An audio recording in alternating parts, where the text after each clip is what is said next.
Good morning friends, मैं doctor V K Mishra from gastro liver hospital Swarupnagar Kanpur. आज हम बात करेंगे फाइटो न्यूट्रिएंट्स के बारे में। फाइटो न्यूट्रिएंट्स वो चीजें हैं जो हमारे फूड में बेसिकली प्लांट सोर्सेज से आती हैं। जो प्लांट सोर्सेज से आते हैं, ये जो फाइटो न्यूट्रिएंट्स हैं, ये वो चीजें हैं जो हमारी बॉडी को बीमारियों से लड़ने में मदद करती हैं।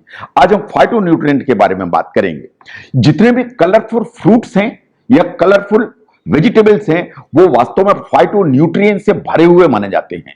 ये लॉट ऑफ फाइटो न्यूट्रिएंट्स हैं जो इन सब वेजिटेबल्स में, इन फ्रूट्स में होते हैं।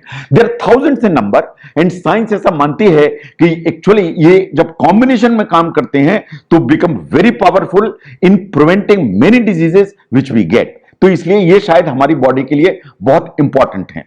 नंबर 1 पर आता है एंथोसायनिन। ये वास्तव में पर्पल कलर का एक एंटीऑक्सीडेंट है जो हमारी बॉडी को मदद करता है। बहुत सारी चीजें हैं जिनसे हमको एंथोसायनिन मिलता है। एंथोसायनिन वास्तव में आपको रेड ग्रेप्स में मिलेगा। पर्पल रंग कलर की जितनी भी चीजें हैं उसमें वास्तव में आपको एंथोसायनिन मिलता है। नाउ जो एंथोसायनिन है ये आपको डायबिटीज से फाइट करने में मदद करता है। ये बहुत सारे कैंसर्स और हार्ट डिजीज से भी बचने में आपको मदद करता है। नंबर 2 पर आता है इलाजिक एसिड। जो इलाजिक एसिड है बेसिकली हमको रेड फ्रूट से मिलता है। ये रेस्पबेरीज में मिलेगा, ये स्ट्रॉबेरीज में मिलेगा, ये पोमग्रेनेट मिलेगा। ये वास्तव में बहुत स्ट्रॉन्ग एंटीऑक्सीडेंट है एंड माना जाता है कि इसमें एंटी कैंसर जो प्रॉपर्टीज हैं वो बहुत सिग्निफिकेंट हैं। नंबर 3 पर आते हैं आइसोफ्लेवोन्स। जो आइसोफ्लेवोन्स हैं वास्तव में हमको सबसे ज्यादा सोयाबीन जैसे प्रोडक्ट से मिलते हैं। इनको माना जाता है कि फाइटो ईस्ट्रोजन है बिकॉज ये ईस्ट्रोजन जैसा बिहेव करते हैं। तो इवन इन फीमेल्स जिन्हें मेनोपॉजल सिम्टम्स आते हैं वो अगर ठीक अमाउंट में सोयाबीन प्रोडक्ट लेते हैं जिनमें आइसोफ्लेवोन्स ज्यादा होते हैं तो मेनोपॉजल जो सिम्टम्स हैं या हॉट फ्लैशेस हैं वो बहुत सिग्निफिकेंटली कम हो जाते हैं। नंबर 4 पर आता है सल्फोराफेन। जो सल्फोराफेन है वास्तव में ये एक्सीलेंट एंटीऑक्सीडेंट है। ये हमें सबसे ज्यादा मिलता है इस तरह के वेजिटेबल से, जैसे ब्रोकोली है, कैबेज है, कॉलीफ्लावर है ना, केले है। इन इस तरह की चीजें हैं जिनसे हमको सबसे ज्यादा सल्फोराफेन मिलता है। वास्तव में साइंस ऐसा मानती है कि ये कैंसर से लड़ने में, पर्टिकुलरली ब्रेस्ट कैंसर से लड़ने में बहुत ज्यादा मदद करता है। इसलिए ब्रोकोली जैसे जो प्रोडक्ट हैं वो हमें जरूर यूज करना चाहिए। नंबर 5 पर आता है लाइकोपीन्स। आप जानते हैं कि लाइकोपीन सबसे ज्यादा टोमेटो में होता है। जो टमाटर है is full of lycopenes. Lycopene basically red colour का पिगमेंट है और ये बहुत स्ट्रॉन्ग एंटीऑक्सीडेंट है। इन ये कैंसर से लड़ने में मदद करता है। ऐसा माना जाता है कि अगर आप लाइकोपीन ठीक अमाउंट में लेते हैं तो लाइकोपीन वास्तव में मेल्स में प्रोस्टेट कैंसर से लड़ने में सबसे ज्यादा मदद करता है। तो अगर आप मेल हैं और प्रोस्टेट कैंसर का रिस्क है तो मैं समझता हूं कि लाइकोपीन इज द वन जो टोमेटो में होता है, आपको यूज करना चाहिए। नंबर 6 पर आता है बीटा कैरोटीन। आप जानते हैं कि जो बीटा कैरोटीन है विटामिन ए को बनाने के लिए बेस प्रोडक्ट है। इससे ही विटामिन ए बनता है हमारी बॉडी में। और जो विटामिन ए है हमारी इम्यूनिटी को बनाने में, हमारी इम्यूनिटी को बूस्ट करने में one of the very important role play करता है। आपको बीटा कैरोटीन कहां से मिलेगा? ये मिलेगा कैरेट से, आपको मिलेगा स्वीट पोटैटो से, आपको मिलेगा पंपकिन से। These are basically supposed to be the good sources of beta carotene. तो बीटा कैरोटीन लीजिए ताकि आपको विटामिन ए ठीक मिले, ताकि आपकी इम्यूनिटी ठीक रहे। नो कुछ जो हमारे ग्रीन वेजिटेबल्स हैं या ग्रीन लीफी ग्रीन्स हैं, इनमें वास्तव में कुछ प्रोडक्ट होते हैं जिन्हें कहते हैं ल्यूटीन एंड ज़ीएंथीन। ये वास्तव में एंटीऑक्सीडेंट हैं and they are very important for eyes and the vision. आप जानते हैं कि जैसे जैसे एज हमारी बढ़ती है तो हमारी आंखों की रोशनी कम होती है। ऐसा माना जाता है कि एज बढ़ने के साथ में एज रिलेटेड मैकुलर डिजनरेशन होने लगता है, जिसके चलते आपका विजन लॉस होता है। अगर इस विजन लॉस को बचाना है तो आपको वास्तव में एडिक्वेट अमाउंट ल्यूटीन एंड ज़ीएंथीन इस्तेमाल करने की जरूरत है। ये आपको कहां से मिलेंगे? आपको डार्क ग्रीन लीफी वेजिटेबल से मिलेंगे। इनको ठीक अमाउंट में आपको कंज्यूम करना चाहिए। नंबर 7 पर आता है क्वरसेटिन। क्वरसेटिन बेसिकली इज ए फ्लेवोनाइड। ये हमें सबसे ज्यादा मिलता है एप्पल से मिलता है, अनियन से मिलता है, बेरीज से मिलता है, एंड रेड वाइन से भी मिलता है। एक्चुअली जो फ्लेवोनॉइड्स जितने होते हैं जो हमारी बॉडी में जाते हैं, ये हमारी बोन्स, हमारे कार्टिलेजेस, हमारे ब्लड वेसल्स, इनकी हेल्थ को मेंटेन करके चलते हैं। एंड आप वास्तव में जानते हैं कि इनका ही डैमेज आगे चलकर मेजर प्रॉब्लम्स हमें क्रिएट करता है। ऐसा भी माना जाता है कि आप ठीक मात्रा में फ्लेवोनॉइड्स लेते हैं तो जो अस्थमैटिक अटैक आने की जो संभावना है वो भी कम हो जाती है। नाउ नेक्स्ट नंबर 8 पर आता है कैप्साइसिन। ये वास्तव में हमको मिर्च से मिलता है। ये जो हमारी जो मिर्च में जो तीखापन है या जो स्पाइसी है, वास्तव में कैप्साइसिन के चलते आता है। ये वास्तव में हमारे मेटाबॉलिज्म को बढ़ाता है, वेट लॉस में मदद करता है। ऐसा भी माना जाता है कि वेट लॉस अगर आपका होगा एंड मेटाबॉलिज्म ऊपर की तरफ रहेगा तो हार्ट डिजीज का जो इंसिडेंस है वो वास्तव में कम हो जाएगा। कुछ देशों में वास्तव में जो कैप्साइसिन का जो जैसे जो प्रोडक्ट हैं वो एज क्रीम यूज किए जाते हैं in the treatment of arthritis, fibromyalgia and neuralgia also. तो ये कुछ उस तरह का एंटीऑक्सीडेंट है जो बहुत सारे हमको बेनिफिट्स देता है।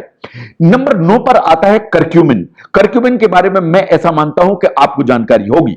ये वो कंपाउंड है जो हमें हल्दी में मिलता है, ये हमको टर्मरिक में मिलता है। यही कंपाउंड है जो वास्तव में हल्दी को पीला बनाता है। ऐसा माना जाता है कि जो करक्यूमिन ठीक अमाउंट में आपको टाइप 2 डीएम या डायबिटीज मेलाइटस उससे लड़ने में मदद करता है।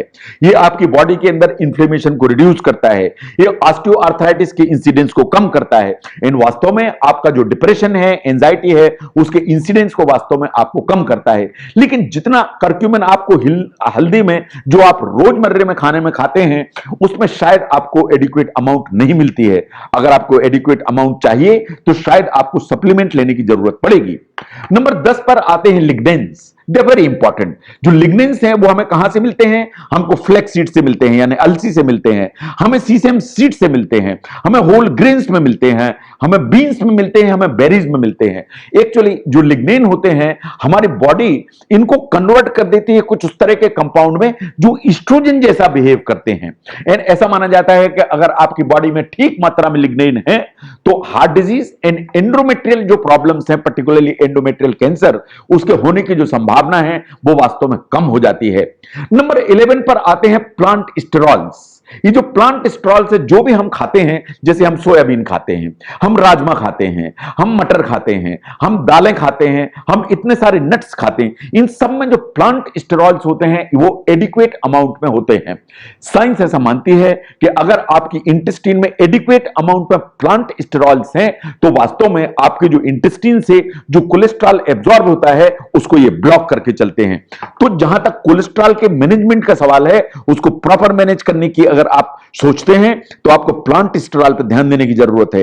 ये कहां से मिलेंगे? सोयाबीन, राजमा, मटर, दालें, नट्स। ये वास्तव में कोलेस्ट्रॉल का जो एब्जॉर्प्शन है उसको रोक देते हैं। नंबर 12 पर आता है एलिसिन। जो एलिसिन है इसके बारे में आप जानते हैं, ये हमें गार्लिक में मिलता है। ये क्रश्ड या कटे हुए गार्लिक में मिलता है। ये बहुत एंटीवायरल प्रॉपर्टीज हैं, इसकी बहुत सारी एंटी कैंसर प्रॉपर्टीज हैं, एंड ये कोलेस्ट्रॉल को नीचे करके चलता है। तो ये बहुत सारा बेनिफिट आपको देता है अगेंस्ट हार्ट डिजीज। तो आपको गार्लिक इस्तेमाल करना चाहिए ताकि आपको एडिक्वेट अमाउंट एलिसिन मिले। नंबर 13 पे आते हैं कैटेचिन्स। जो कैटेचिन्स हैं वो वास्तव में हमको चॉकलेट से मिलते हैं, हमें रेड वाइन से मिलते हैं। ये वास्तव में हार्ट डिजीज और कैंसर से लड़ने में काफी हमको मदद करते हैं। जो कैटेचिन्स हैं, ये सही बात है कि थोड़े बहुत चाय में भी होते हैं, कोकोआ में भी होते हैं, ग्रेप्स में भी होते हैं, एप्पल्स में भी होते हैं, एंड बीन्स में भी होते हैं। तो हमको इनकी एक मॉडरेट अमाउंट जहां भी मौका मिलता है इस्तेमाल करना चाहिए, so that they help us out. And the most important is the last, that is basically resveratrol. आप जानते हैं कि वर्ल्ड ओवर स्टडीज ने यह प्रूव किया कि red wine in very moderate amount अगर आप कंज्यूम करते हैं तो आपको हार्ट डिजीज होने की जो संभावना है वो हमेशा कम हो जाती है। साइंस ऐसा मानती है कि जो रेड वाइन है, रेड वाइन में जो रेड कलर आता है वो वास्तव में इस कंपाउंड के चलते आता है जिसे रिजर्वेट्रॉल कहते हैं। एंड ऐसा माना जाता है कि जो रिजर्वेट्रॉल है आपकी बॉडी में 3 फायदे करता है। नंबर 1, ये आपको हार्ट की बीमारी होने से बचाता है, नंबर 1। नंबर 2, ये आपको कैंसर जैसी जो एक बीमारियां हैं उनके रिस्क को कम करता है, because it's suppose to be cancer fighter. And number 3, ये ब्रेन को बूस्ट करके चलता है, ये ब्रेन की जो एक फंक्शनिंग है, कॉग्निटिव फंक्शन है, उसको इंप्रूव करके चलता है। तो दिस इज वन एंटीऑक्सीडेंट जो आपको वास्तव में इस्तेमाल करना चाहिए। साइंस ऐसा मानती है कि डिपेंडिंग अपॉन द सेक्स, अगर आप मेल हैं तो 2 glasses of wine a day, and अगर आप फीमेल हैं तो 1 glass of wine a day वास्तव में इज द ऑप्टिमम, जो आपको हार्ट, कैंसर एंड ब्रेन के जो बेनिफिट है ये आपको हेल्प करेगा through resveratrol which is there in the red wine. तो अगर आप इन चीजों पर, खाने की चीजों पर ध्यान दें, इनमें प्लेंटी ऑफ फाइटोन्यूट्रिएंट्स होते हैं। जितने फाइटोन्यूट्रिएंट्स होते हैं वास्तव में ये एंटीऑक्सीडेंट की कैटेगरी में आते हैं। ये इन कॉम्बिनेशन ये हमारी बॉडी को हेल्प करते हैं। वो सब डिजीजेस जो वास्तव में लाइफस्टाइल या एजिंग से रिलेटेड है, उनसे लड़ने में एंटीऑक्सीडेंट या फाइटोन्यूट्रिएंट्स हमें सबसे ज्यादा मदद करते हैं। तो शायद इन चीजों पर ध्यान देने की जरूरत है, इन अपनी डाइट में इंक्लूड करने की जरूरत है, so that body stage healthy. Thank you very much.